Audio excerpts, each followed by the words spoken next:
votre avis, vaut-il mieux payer pour trouver des clients ou plutôt le faire de manière organique, c'est-à-dire de manière naturelle et sans payer? C'est une question à laquelle je vais répondre aujourd'hui. On va d'abord comparer rapidement l'acquisition organique et l'acquisition payante. Donc l'acquisition organique, ce qui est vraiment intéressant, c'est qu'il y a un effet boule de neige. C'est-à-dire que plus vous produisez de contenu, plus il y a des effets cumulés. C'est-à-dire que plus le contenu va apporter de la valeur et être diffusé, être montré, être vu. Le problème, c'est que ça prend beaucoup de temps et les résultats sont pas vraiment immédiats puisque au début, vous n'êtes pas très connu, votre contenu n'est pas référencé et donc vous produisez du contenu et c'est pas toujours intéressant au début si vous voulez trouver des clients rapidement. Alors que l'acquisition payante, c'est justement ça l'avantage, c'est que vous avez des résultats qui sont rapides, des résultats qui sont mesurables et surtout vous contrôlez un peu plus à qui vous allez montrer votre contenu. Alors que le contenu organique, vous allez attirer les personnes pour qui vous avez produit du contenu. Donc si vous vous plantez sur les sujets, malheureusement vous n'attirez pas les bonnes personnes et vous ne saurez jamais exactement qui va voir votre contenu. Alors que l'acquisition payante, vous pouvez cibler un peu plus finement votre audience grâce aux algorithmes de Facebook,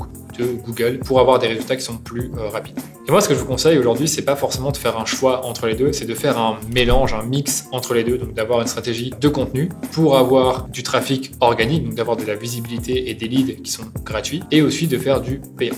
Moi, ce que j'aime bien faire, c'est avoir un format de contenu que je vais exploiter et que je vais produire régulièrement. Moi, j'ai commencé avec les articles de blog que je produisais une fois par semaine. Et puis après, avec le temps, j'en faisais un toutes les 2 semaines. Et en faisant ça, en fait, vous avez, comme je vous disais, des effets cumulés, un effet boule de neige et votre contenu qui est de plus en plus référencé et votre audience surtout qui grossit avec le temps. Et évidemment, dans ces personnes-là, des personnes vont vous contacter, elles vont travailler avec vous. Et c'est là que je trouve que l'acquisition payante devient intéressante parce que vous avez une audience à qui vous allez pouvoir montrer de la publicité. Ce que moi je fais aujourd'hui, c'est que je vais utiliser le retargeting sur Facebook pour montrer soit mes nouveaux contenus, pour mettre en avant des offres, ça peut être des offres gratuites, par exemple un guide sur la pub Facebook, des offres payantes, par exemple une formation, ou alors une session de découverte pour mettre en avant les services de mon agence. Voilà, donc c'est ce que j'ai fait pour moi et ça marche plutôt bien en tout cas. J'ai commencé vraiment avec du contenu organique au début, j'ai fait ensuite du payant. Après, rien ne vous empêche de commencer par le payant et puis faire de l'organique, mais en tout cas, essayez de mixer les deux parce que l'écosystème digital est de plus en plus diversifié, il y a de plus en plus de canaux et c'est bien d'être présent sur plusieurs canaux et ne pas dépendre d'un seul canal d'acquisition. Imaginez vous êtes sur Facebook Ads et avec ce qui s'est passé avec iOS 14,